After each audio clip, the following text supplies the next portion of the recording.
আসসালামু আলাইকুম। তো আমরা বিগত কয়েকদিন ধরে তো ফেসবুকে সামাজিক যোগাযোগ মাধ্যমে বিভিন্নভাবে দেখতেছি যে এই জায়গায় আগুন লাগছে, ঢাকায় আগুন লাগছে, চট্টগ্রামে আগুন লাগছে, ইভেন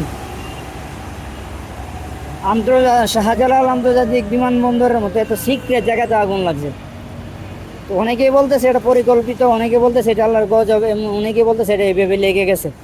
তো আমি এটা আল্লাহর গজব হিসাবে চিন্তা করবো না, কারণ আল্লাহ কি শুধু এই অন্যায়গুলো কি বাংলাদেশে যে অন্যায় হইতেছে এগুলোই দেখতেছে? ফিলিস্তিনে যে অন্যায় হয় আল্লাহ কি এগুলো দেখে না? তো আমি এগুলাকে আপনার পরিকল্পিত মনে করব। যে সকল মানুষ, বিবেকহীন মানুষ, বাংলাদেশের খেটে খাওয়া মানুষের হাতে গড়া এত কোটি কোটি টাকার মালামাল তারা নষ্ট করছে, এর বিচার একদিন হবে ইনশাল্লাহ। যারা পরিকল্পিতভাবে এই শাহজালাল আন্তর্জাতিক বিমানবন্দরে আগুন দিয়েছে তাদের বিচার হবে।